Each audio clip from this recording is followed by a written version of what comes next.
Rocco Vata u bë protagonist i fitores 2-1 të Watfordit ndaj West Bromwich, duke shënuar golin që i dha 3 pikët skuadrës së tij në ndeshjen e Championshipit të së mërkurës në darkë, një gol për të cilin merit ka edhe Rudi Vata.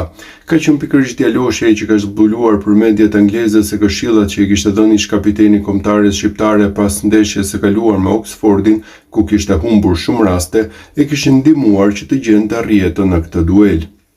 Babai im më kritikoi pak për ato gabimet, më tha vetëm që të mbaja topin poshtë dhe të gjuaja fort, edhe nëse e gjua në qendër, portieri mund ta bllokoj. Unë thjesht e godita poshtë dhe me forcë, topi shkoi në rrjet, tregoi Rocco Vata pas sfidës.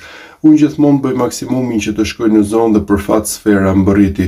Unë krenohem me faktin se jam në vendin e duhur nëse topi do të mbërrit diku. Jam i vëmendshëm dhe në gatishmëri, pastaj gjuaj në portë, theksoi 20 vjeçari, i cili synon që këtë vit të bëjë më mirë se në edicionin e kaluar, kur pas një starti premtues pati një ndalesë për shkak të një situate shëndetësore nga e cila humbi 6.5 kg. Nuk jam ende i sigurt se çfarë sëmundje ishte, por ishte një periudhë e vështirë.